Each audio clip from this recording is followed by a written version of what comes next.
Welcome back to QAV. This is season 6 for some reason. Year year 4, season 6, episode 02, and it's our first real episode for 2023. Happy New Year, TK. Happy New Year, Cam. How was your... It's been a month since we've recorded an episode. How's your month been? Oh, really good. Yeah. No, great. Been to Cape Shank, played a lot of golf, been up here, had Alex and Sean staying with me, had Ruddy up, had a good New Year's Eve, watched the fireworks. Yeah, it's been really good. Didn't miss the show? I enjoyed listening to your compilations, Cam, and thank you for that. They were great.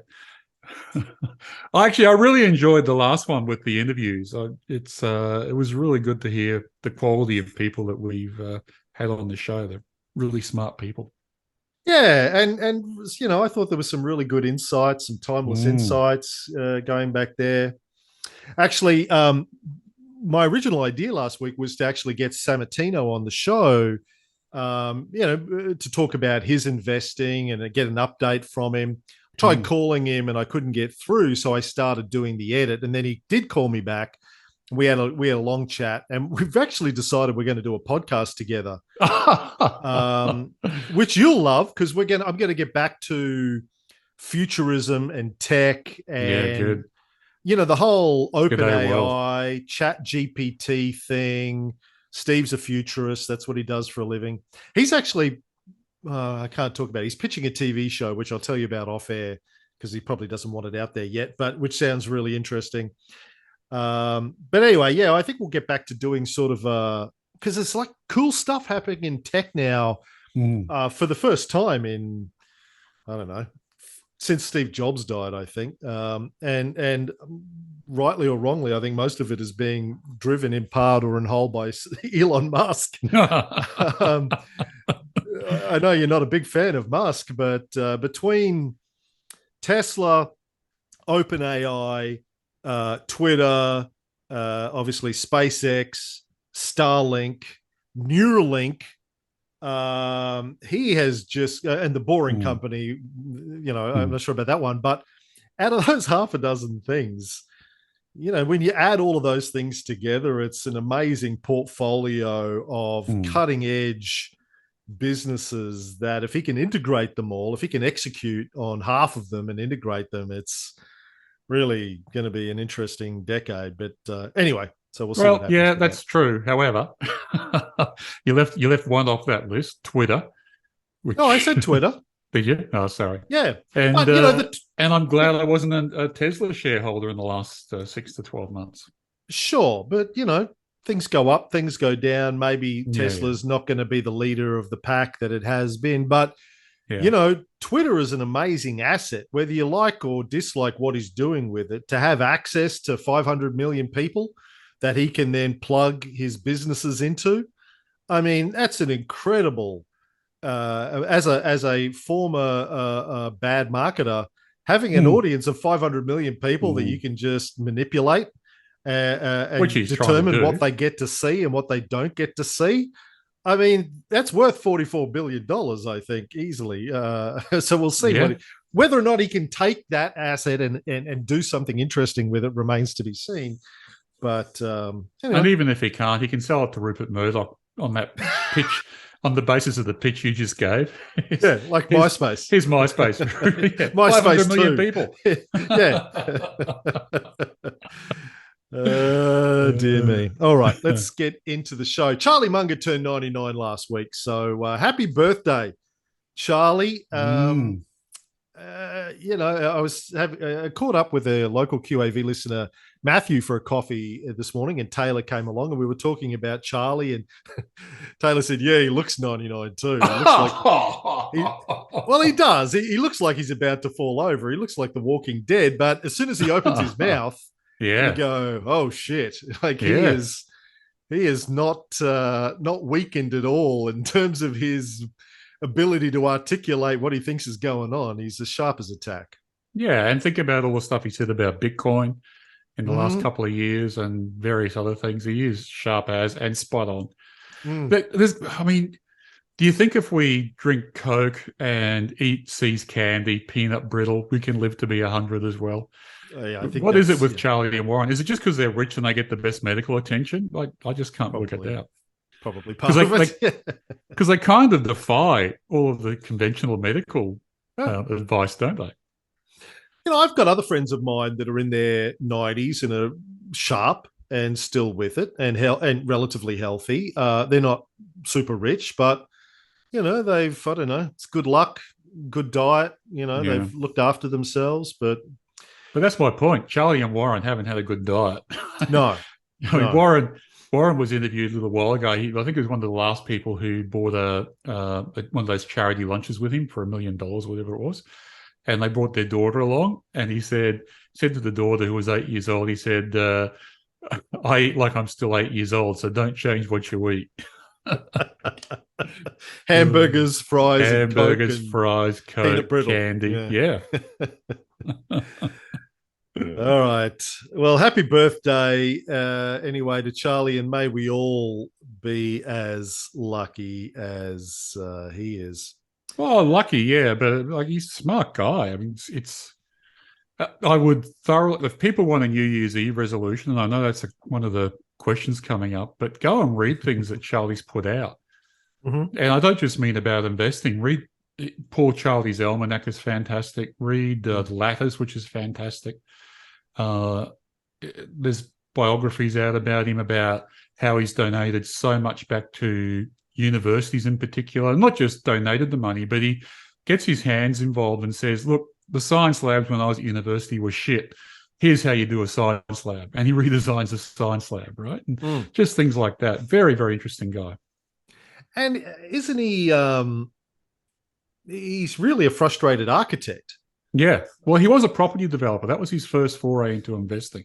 And he has some great things to say about that. He talks about how he learned pretty quickly that, if he didn't just build a box, he could add some value and charge a higher price if he made it nicer than the other ones that were there. Stuck some palm trees in the front yard, all that kind of stuff. He did well. But then he got introduced to Buffett, and he realized that property development was a slow burn and Buffett was getting a much better and quicker return. So he changed. Yeah. Well, I meant luck in terms of health, not in terms of investment. But how much of that is money or luck or genetics? I don't know. But I think with, we stand a good chance with technology's going. I think if you can survive the next 15 years, you're probably going to take advantage of all of this stuff that Ray Kurzweil's been promising us for 25 years. And who's that other guy I used to interview? Aubrey de Grey. Yeah. All he of had that some problems advanced medical too, I read. technology. He was kicked out of his position at wherever it was. Methuselah Foundation? Something like that, yeah. Well, there you go. Anyway. Yeah. Let's talk about commodities, Tony. There's some... All right. I mean, commodities have been going up and down and changing status more often than, I don't know, Scott Morrison and portfolios during his prime ministership. I think the status, according to Alex's analysis on Monday, is we now have iron ore still a buy, gold is still a buy, both coals, thermal and coking, are Josephines. Crude oil is a sell, copper's a Josephine, platinum's a buy, aluminium's a sell, zinc's a Josephine, tin's a buy, magnesium's a sell, manganese is a buy, steel is a sell, LNG is a sell, nickel's a Josephine, and iron and steel scrap is a Josephine. So there's not a lot of buys in the whole commodity sector right now. Iron ore and gold, really, of the ones that really which are matter. Two big ones for us. Yeah, but no, I agree. It's I think commodities have had a good run and they're probably coming off. But coal, I mean, if you look at the monthlies, which is what we do when we're doing these charts, obviously, coal is currently a Josephine, but we obviously got sort of rumors hit the market last week. Yeah. Again, I have to thank Xi Jinping and the CCP because on Monday with the light portfolios, Monday last week, I bought 2 coal stocks, YAL and TER. And I made that decision on Monday when it was a public holiday. And then Tuesday morning when the market opened, I bought them. And then a few hours later, somebody in QAV Club, I think it might have been Alice, pointed out that thermal coal had just become a Josephine that day. Right. And I was like, oh, by the end of the day, they were both down 5%. And I thought, oh, maybe I should just cut our losses and tell the light subscribers, sorry, it became a Josephine and blah, blah. If I'd known that, I wouldn't have bought them. And then I thought, well, I bought them in good faith. They were a buy when I made the decision. So I'll just stick with it. And then literally like a day or so later, the rumor came out that China's going to start importing Australian coal again after a 2-year break, and they all shot up, and they're all in the black again. So, and of course, my other big mistake from a couple of months ago, SMR, that I bought when coking coal was a Josephine, and somebody pointed out I shouldn't have bought it. It's up 50% since I made that mistake. So, wow, coal keeps saving my ass when I make these decisions. But anyway, my point was going to be that I think, it might be that by the end of this month, coal will be a buy again, if that is any indication if China's opening up. What do you think? Oh, you're asking me to predict where the coal price is going? Yeah, sure. Yeah. It was actually, it's back down today. idea. I noticed. I'm just looking at the coal chart on Trading Economics. It was going up for the last few days. It was up to 400. Started the week at or the year at 395, went up to $400 a ton USD, back down to 394 today. So maybe it's easing off a bit again. Yeah, I mean, it could just be hype. It could be a news story. So there's that. I mean, the Australian miners have been selling coal, so they found other people to sell it to. Yeah. Besides China. So the question is, if China opens up, is that additional sales, or does Australia just go, well, we're full. We're selling coal to everyone else now, and we don't have any more to sell to China. I don't know. Not my core competence. The market seemed to think it was a good thing because all of our coal share prices spiked nicely last week. But you were saying earlier off air, was it SMR? You said you keep buying it and then not SMR, no. Yancoal was one of them. Right, they go up and then they go back down. Yancoal and New Hope, a couple of ones I've just been cycling through all the time. Yeah. Oh, New Hope has been an absolute champion for me. Oh, good. It's sitting in my super portfolio. I think it's up 180% since I added it to my super portfolio. Yeah. It's nice. Well, and Whitehaven's like that for me, not quite 180%, but it seems like if you can get into one and get started, they'll kick on. But if you just keep cycling through a late stage start, it's just I was telling you off air, I got an email from one of our light subscribers this morning asking me about SMR. He said, first of all, light is great. I'm doing really well. I'm really happy with my returns. He said, SMR is up 50% since I bought it. Should I sell it and take the profits? And I, of course, said, well, look, I can't give financial advice, so I can't tell you what you should do, but I can tell you what we will do is follow the rules and explain that we don't take profits because your experience is if you're on a winner, you stick with it because quite often they'll continue to win. Sometimes that doesn't work out. Sometimes they don't, sometimes they do, but it's your old thing about why would you bench Michael Jordan?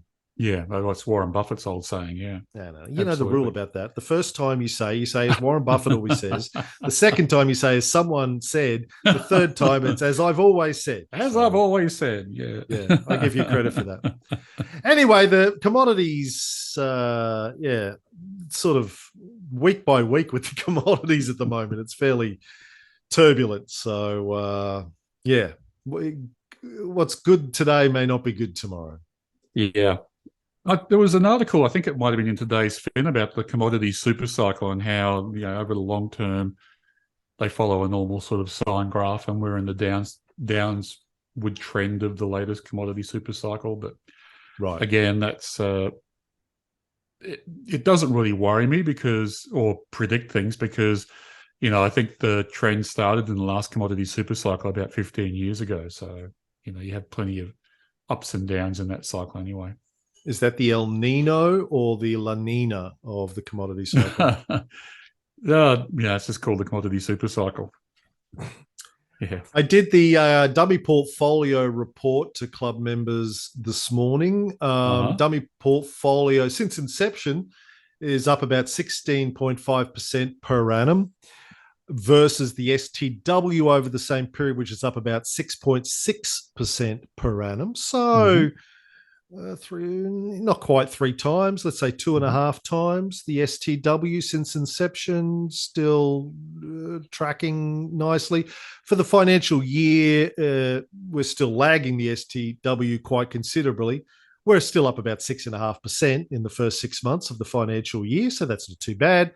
It's up, STW's up 14.7% though, so it's had a really good run so far this financial year. But, if history does what it does, it will pull back at some point and we'll keep going on our little steady journey upwards. Correct. Yeah, there'll be periods, especially on a 6 monthly time span, where we underperform. But yeah, we've been going, that dummy portfolio has been going for 3.5, 4 years now. In April, it'll be, September. No, September it'll be 4 years. It was 3 years last September, yeah. Okay, so just under 3.5 years. And just, it's pretty much done what we said it would do. It's achieved double market over that time period, yeah. God, what a shock. Yeah. How often in life do you find something that gives you what it says on the cover it'll give you?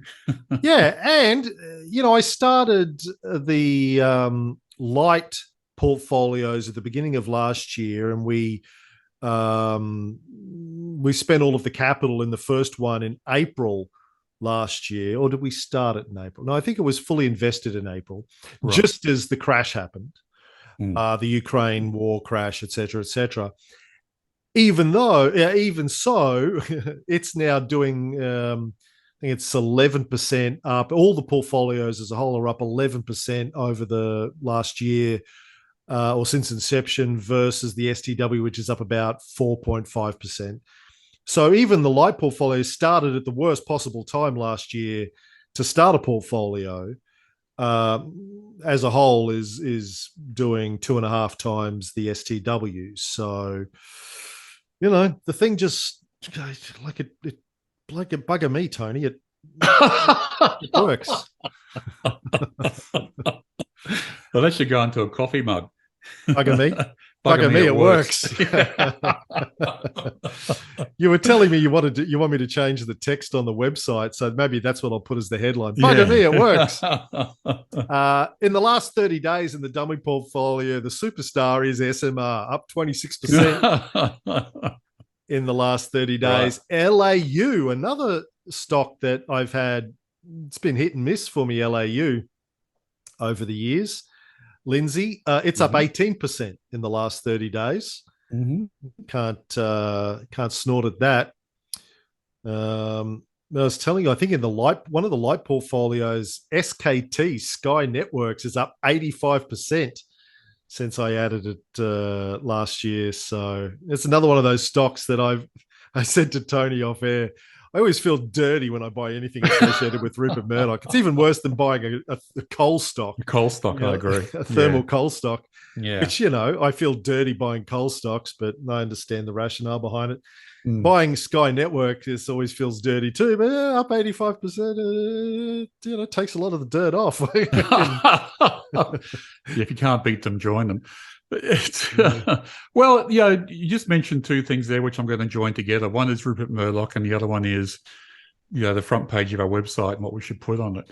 And if I go back to when we first started, talking about writing books and all that kind of stuff together, and I had this concept that we're blind to things that are affecting us in our life. The way that areas of things which affect our life evolve to optimize the returns to the people in that industry sector, but they have a negative return on us. And one of them is financial advice, right? It's if you're financially illiterate, if you're uneducated, you're just a ticket that people are going to clip. and they'll charge as much as they can and provide a piss weak service, and you'll get underperformance. And if you do get good performance, you're overpaying for it. So I think that society works that way. It's just like kind of evolutionary, right? It's if people can make money in an industry, they will, and that's what Rupert Murdoch's done. I mean, who would have, if you were going into the newspaper game tomorrow, would you have said, wow, tits on page 3 and 10 pages of soccer, and if we can find a soccer player with a girlfriend with big tits, they go on the front cover, and that's going to be how journalism is going to evolve, so it, you know, costs the least and produces the best return. You'd never think of that, but that's how that industry has evolved, and Rupert Murdoch's a multi-billionaire because of that. And that same evolution and dynamic is going on in financial advice, it's going on in education, it goes on in health, all the other things which affect you in your life. And that's why you've got to have your eyes open to these things. Yeah. So yeah, I mean, I hate investing in Rupert Murdoch, but that's how that industry has evolved, and it's successful. And that's why we always have to be vigilant in everything we do, in the media we consume, in, you know, financial advice. Get financial advice from someone who's richer than you. That's the starting point, really, isn't it? Well, there's our TikTok and YouTube clip for the week. Yeah, so that's my rant, but I was thinking about it before. Tits on page 3. Tits on page 3.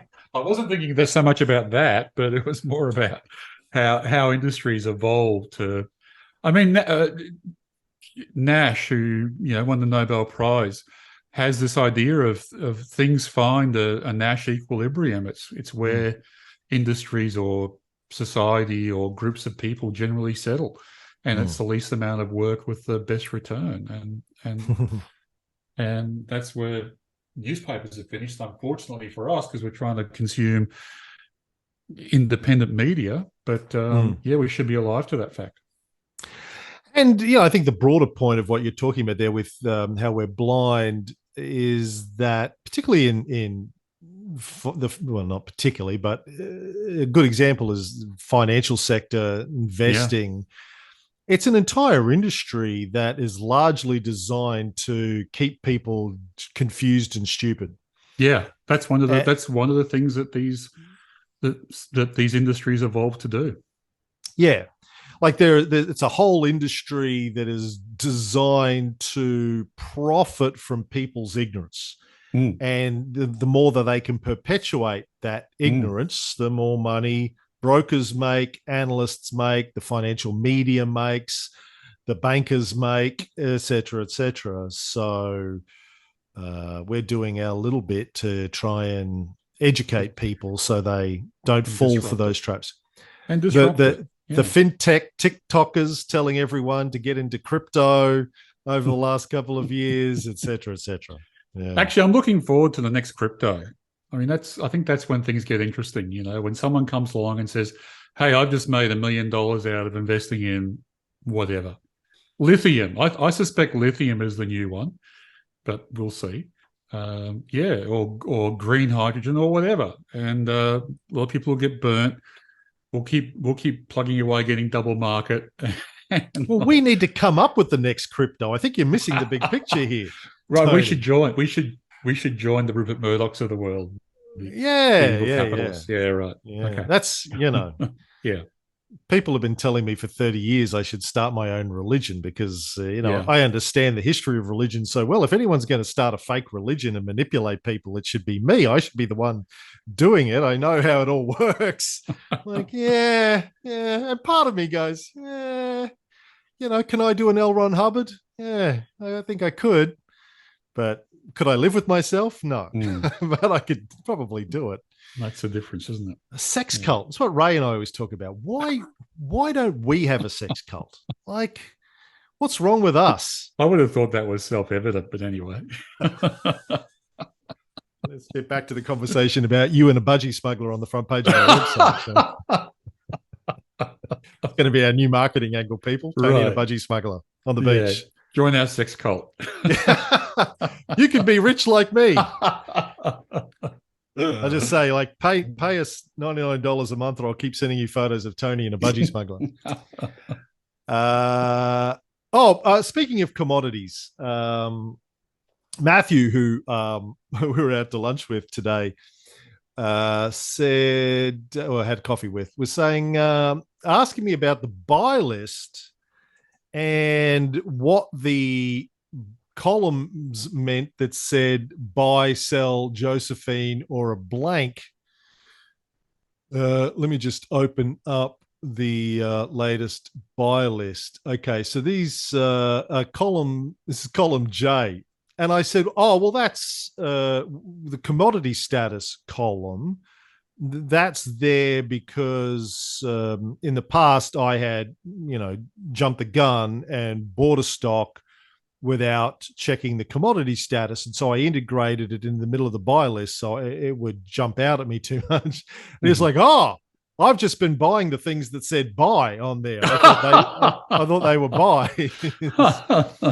So for anyone else who has missed that, doesn't read the title of the column, you see up the top, it says commodity status. Next to it, column K is commodity type. So that's just telling you the status of the commodity. So obviously, if something is a Josephine or if it's a sell, we wouldn't buy it. Mm-hmm. If it's a buy, it means it's clear to buy. If there's a dash there, it means either it doesn't have an underlying commodity like what's the first one here? N1H, N1 Holdings, or Bell Financial Group doesn't have a commodity that we can track, or in some cases, it means it has multiple commodities, right, like South 32, nickel, zinc, aluminium, coal, and we need to get a little bit deeper and break down the weightings of the commodities. I'm actually trying to get one of my freelancers to do all of that research for us soon. So, we have done that analysis. Unfortunately, in order to do that, you either, if Stock Doctor don't report it, and they often don't, you have to go into the annual report, go to the revenue and break it all down. It's a bit of work involved. So I've asked her to go and do that for us, and we can throw that in there. But in the meantime, you have to do it yourself. So yes, for the buy list, column J is the commodity status, not telling you whether or not you should buy the stock. I mean, you probably, if it's on the buy list and the commodities are buy, it's probably, it is a buy, probably a safe bet. You're probably not going to go too wrong there, but yeah. What else do I have? Well, that's it. You're going to do a pulled pork, I think. I am, yeah. I'm going to do a pulled pork on Virgin Money UK. By the way, the pulled pork compilation episode I did, everyone loved the feedback that I got. Yeah, I think the pulled pork is sort of the highlight of the episode for a lot of people. Okay. It's your analysis, the way that you analyze these companies and think it through. So it's a winner. I was partially doing it for that reason because I know it's popular, and also partially doing it to see how those companies fared, and it was hit or miss. And obviously last year was a tough year in the markets, and I guess that was my takeaway from it is, you're doing pulled porks on companies that look good on paper. The fundamentals are good. They're good businesses, but being a good business doesn't necessarily mean that you will do well in the short term. Share price will do well in the short term. Over the long term, it probably means it'll do well. And this gets back to the question the light subscriber sent me this morning about, should I sell SMR and redeploy those funds? I was talking about this with Matthew over the coffee today. Yeah, it seems good. We've gone over this before. It seems good in theory. Take my profits, reinvest it, but you don't know how the companies you reinvest those funds into are going to do, because even though these companies look good on paper and Tony does a pulled pork at them, they don't always do well share price wise in the short term. So better to keep your money invested in the thing that's doing well. Yeah, I think it is on balance. It is. It doesn't mean Stanmore Coal will keep going up, but to get our double market return, we follow a system where we don't sell things when they've gone up 50%. We ride them. Yeah, and so which is counterintuitive, and is very different to what a lot of the guests that are value investors that we've had on the show do. A lot of them take their profits and reinvest for a variety of reasons. Sometimes they're running funds where they've got something built into their policies that they're going to do that. their mandate. Yeah, but we don't. And I think that's one of the reasons why your results are better than most of the guests that we have on the show. Well, I think so. But again, we'd have to test it. We'd have to run a whole portfolio over a long period of time and see whether you're better off taking a 50% profit. And then run all sorts of different scenarios over whether 50 is better than 60 or whether 60 is better than 40. And is 100% better? What's our threshold? So, yeah. Good job for our new intern. He's got a lot to do before he gets to that. But yeah, it would be very interesting job to test that theory. But I mean, we can do that, or we can just go, well, Buffett said it, and it's worked for him. It's worked for me. I'll probably put that to the bottom of the list. Yeah. Yeah. Fair enough. Maybe we can optimize it, but it works. Yeah. Vuck me, Tony. Vuck me. Jawohl. VUK, Virgin UK, Virgin Money UK. I may have done this before, but it's just come back onto the buy list. If I have done it, it's quite a while ago, so it's worth going over again. So Virgin Money UK is a couple of banks based in, obviously, the UK, based in Leeds. It's changed its name. I think it may have actually merged or acquired the Virgin Money business in the UK, but it was formerly known as CYBG. That was its name and indicator, which stood for Clydesdale Banking Group. It also has the Yorkshire Banking Group as part of it now, and Virgin Money UK. So it's UK banks. These banks are retail banks, so they're similar to the ones that operate in Australia. They offer mortgages and savings accounts. They have some little bit of wealth management, superannuation investments. They offer credit cards, personal loans, etc. So not too dissimilar to the major banks in Australia. So we're not talking about Goldman Sachs or Wall Street investment banks. We're talking about the sort of bread and butter building society-like banks that we have in Australia. And one of the reasons why we have this listed on the stock exchange here, and it's not just on the UK exchange, is because it used to be a division of National Australia Bank, NAB. Quite a while ago, CEO called Frank Secudo went on a bit of a joyride around the world and bought up stakes in banks in America and the UK. Long story short, ended really badly, which it always does for Australian banks investing overseas. And that, listeners, is a red flag for me. If I see one of the big four banks investing overseas, it's never been done profitably in certainly in my investing lifetime. And, for a whole variety of reasons, partly the banks sometimes overseas work differently in Australia, and that was the reason why NAB's US investments did poorly, because in the US, people refinance all the time. You don't take out a bank loan for a long period of time, and the banks over there don't make it hard to get out of the current banking arrangements. They just flip them whenever the interest rates change in the US. So a different market. And NAB weren't sort of part of that culture, and they got burnt badly when interest rates went down. It's just been a common theme for Australian banks. They don't invest well overseas. I think the other point is Australian banks are protected by the four pillars, which stops them from being taken over by someone else. So they're kind of insular. And they're really not taking any sort of value proposition when they go overseas. It's not like we're doing banking vastly different or better than banks in the UK. We just, they do it well, but they're not world beaters. There's nothing unique in the Australian market which we can take overseas. They're not like the only banks with banking apps or internet banking sites. They're the same as the other banks overseas. So the only reason they go overseas is because they want to try and boost their growth profile in Australia, and they can't take each other out. So they pretty much soaked up all the minor banks in Australia. That there's still a couple out there, but no real big ones for them to take over. So occasionally they try and go overseas, and it works out badly for them. So long story short, NAB split off its UK operations. They became CYBG, and then now they're called Virgin Money UK, VUK. So that's what you're buying if you buy this share.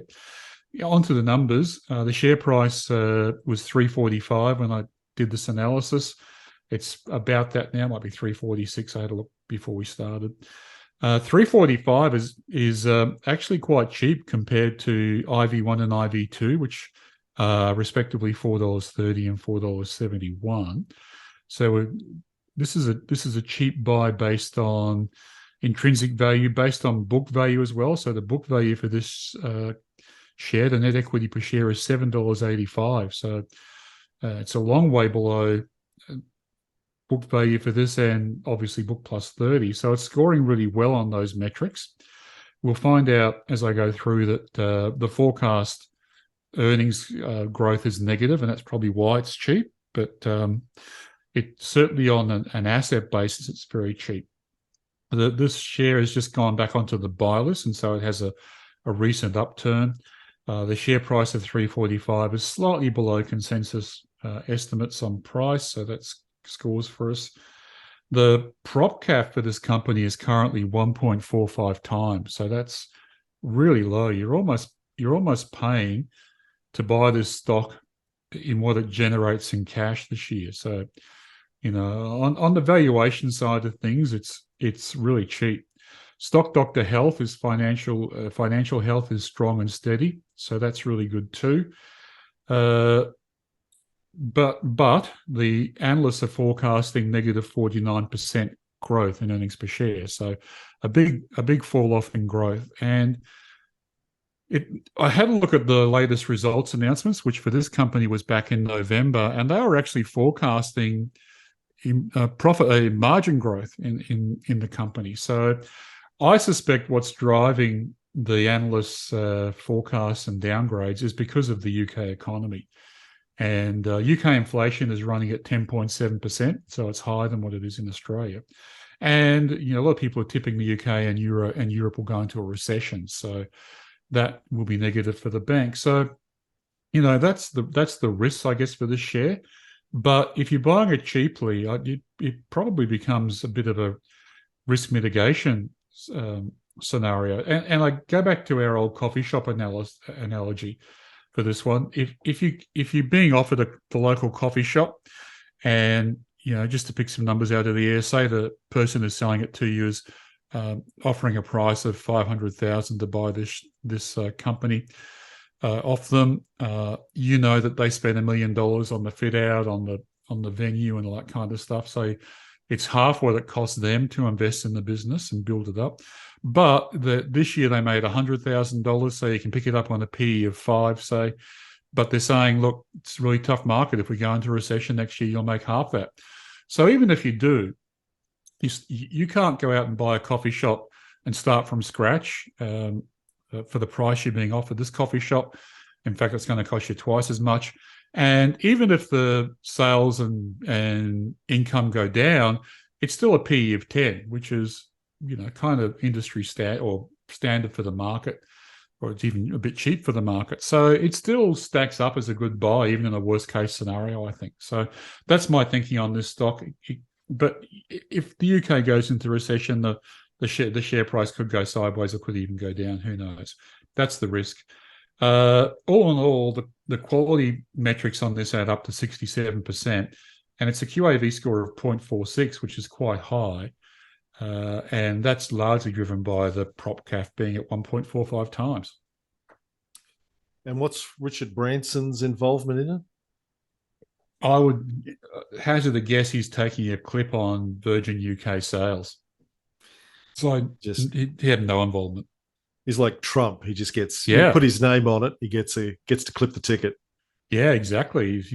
Trump probably followed his model, or vice versa. I don't know, but that's exactly what happens. Yeah.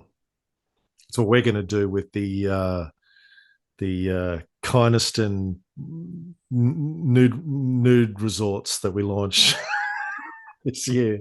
Right. Budgie Smugglers. We'll put my photo on them and then just clip the ticket. Don't turn up. Don't show it. Yeah, don't go.